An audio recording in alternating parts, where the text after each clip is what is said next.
Hello and welcome. My name is Dr. Hannah Rosa. I'm a GP working in the northeast of England and a member of the GPnotebook education team.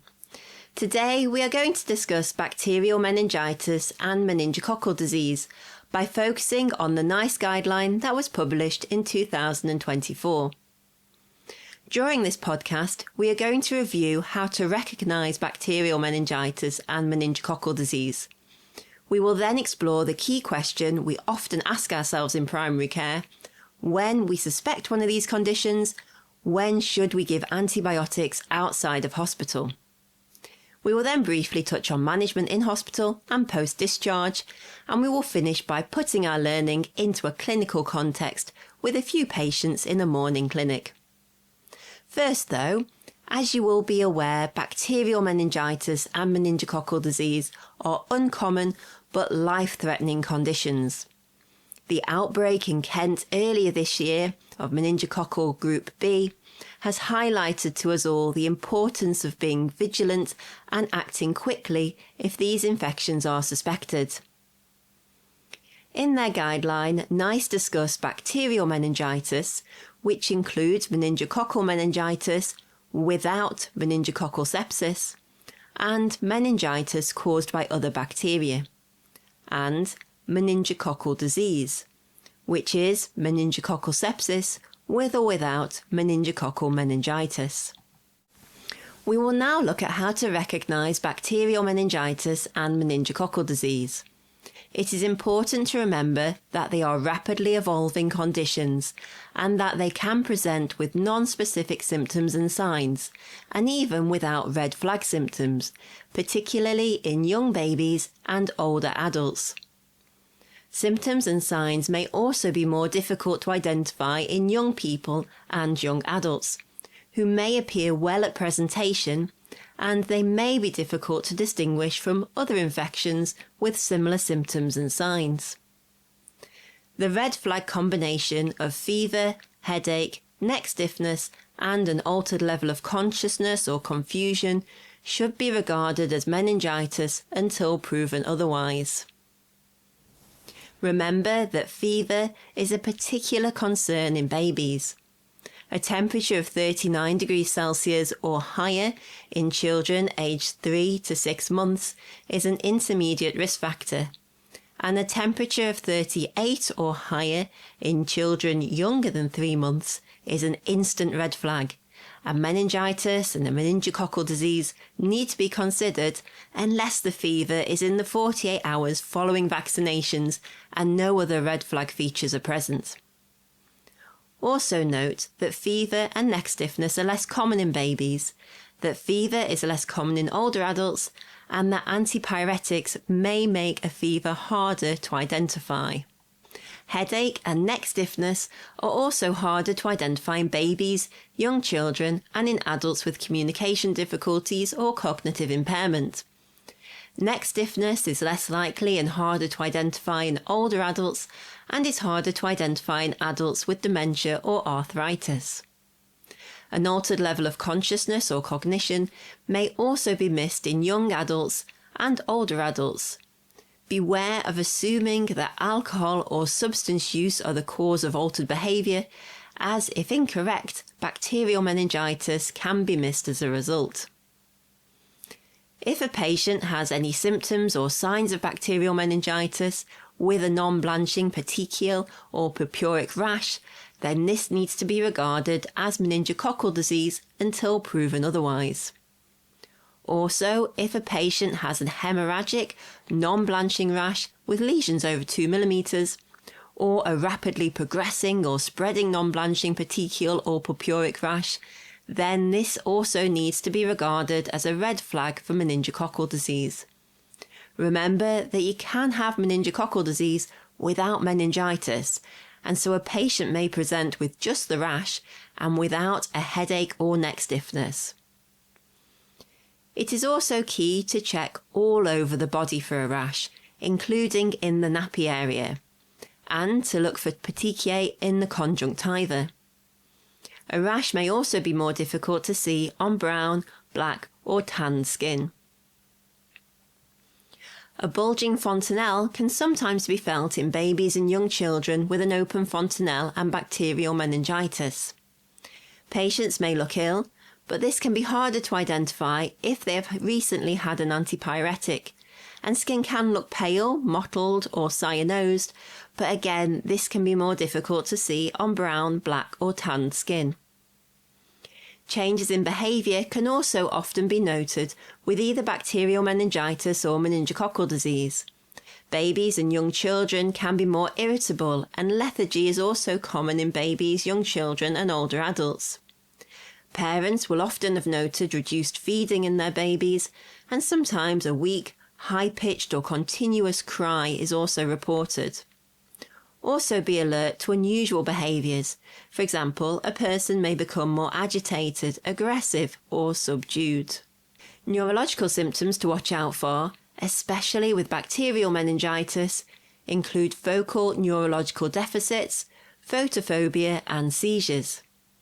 Cardiovascular signs of sepsis may be observed, especially with meningococcal disease, such as cold hands and feet, a heart rate of less than 60 beats per minute in babies and children under 12 years, or a high age-specific heart rate, a low age-specific blood pressure, capillary refill time of 3 seconds or more, reduced urine output, or a temperature of less than 36 degrees.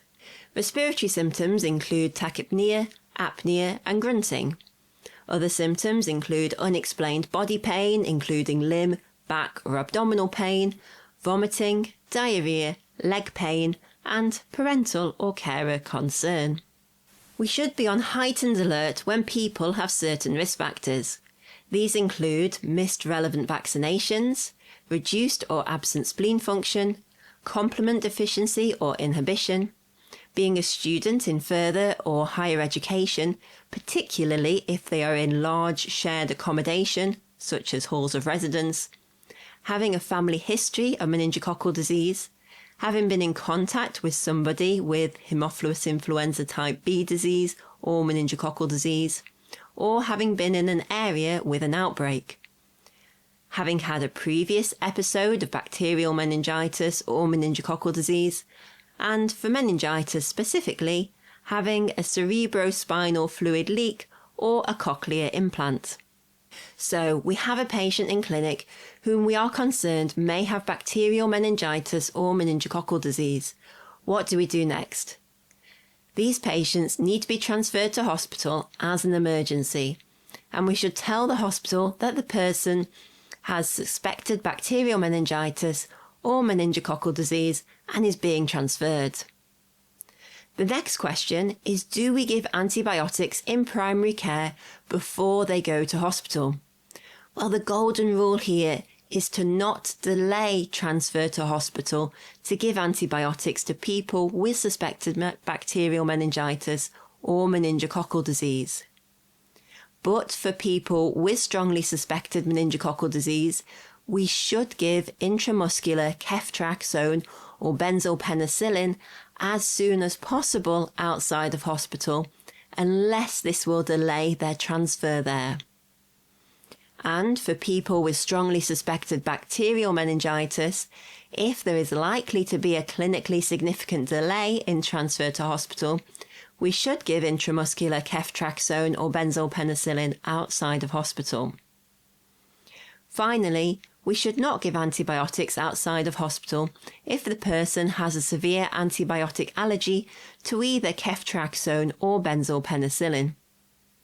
Note that ceftriaxone is the preferred option because it is a broad-spectrum antibiotic, but it is less commonly available outside of hospital than benzylpenicillin.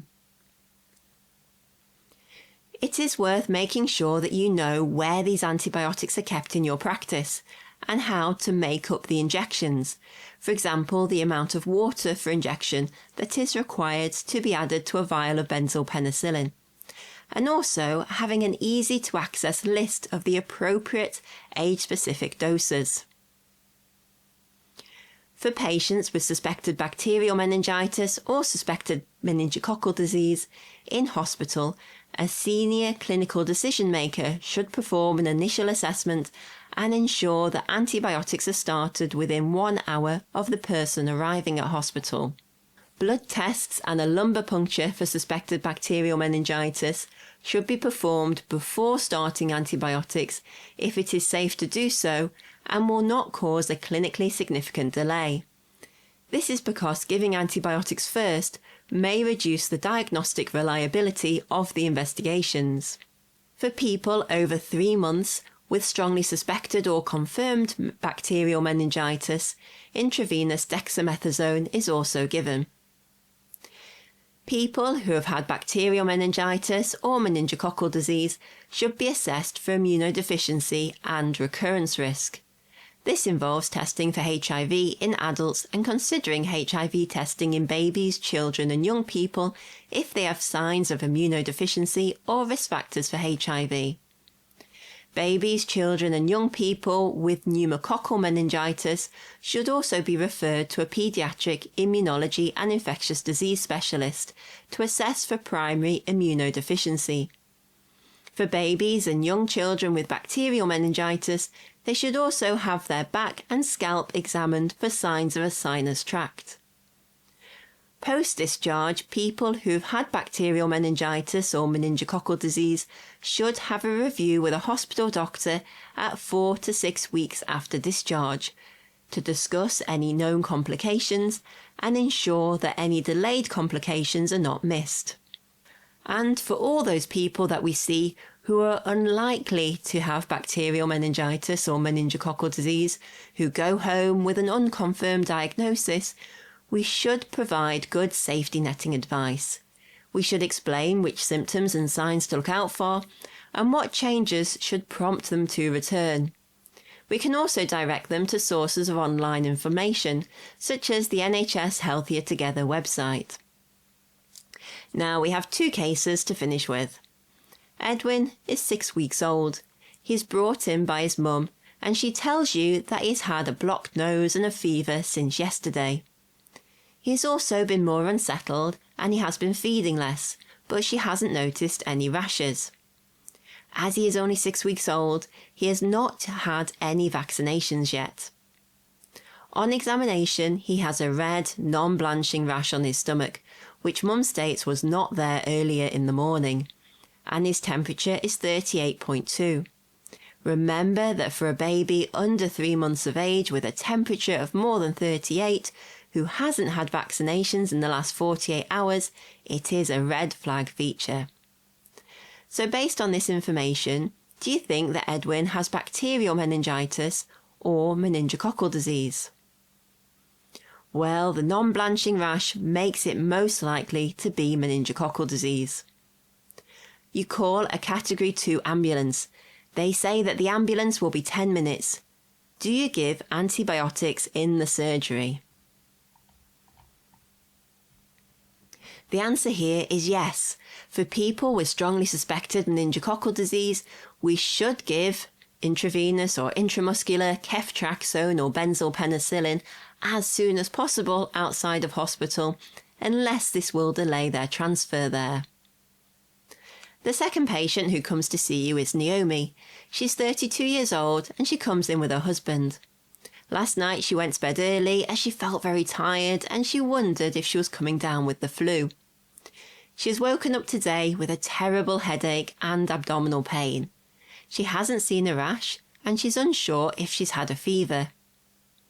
On examination, she seems slightly disorientated and she's finding it hard to follow the conversation at times.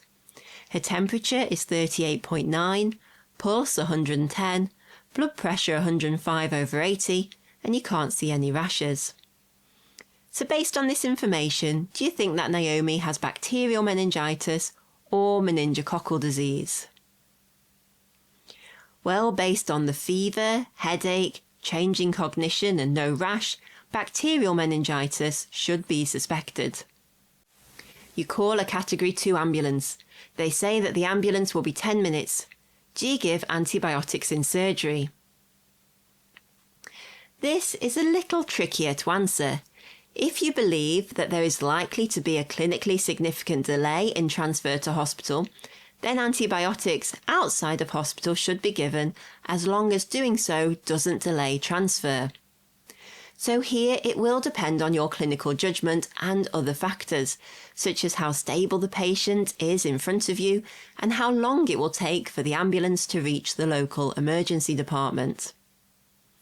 And finally, my take-home messages for this podcast are to remember that bacterial meningitis includes meningococcal meningitis without meningococcal sepsis and meningitis caused by other bacteria, and that meningococcal disease includes meningococcal sepsis with or without meningococcal meningitis, that a fever is less common in babies and in older adults, and to ask when antipyretics were last given, that bacterial meningitis may be missed in older adults with delirium, and that in young people and young adults, an altered level of consciousness or altered behaviour may be incorrectly assumed to be caused by alcohol or substance use.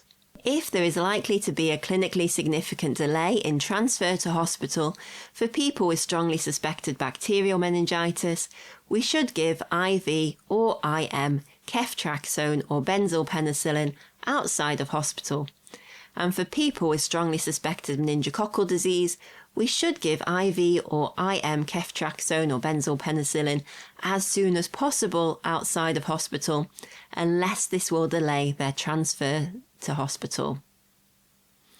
And this brings us to the end of today's podcast. A huge thank you to you all for listening today. I hope that you found this podcast helpful and that you've learned a few extra nuggets of information. As always, the links to the resources I've mentioned will be in the podcast show notes at GPnotebook.com, and we'd be very grateful if you would consider following the podcast and leaving us a review on your favourite podcast platform. Feel free to get in touch via social media at GPnotebook or email support@gpnotebook.com if you have any questions, comments, or ideas for future podcasts. Goodbye.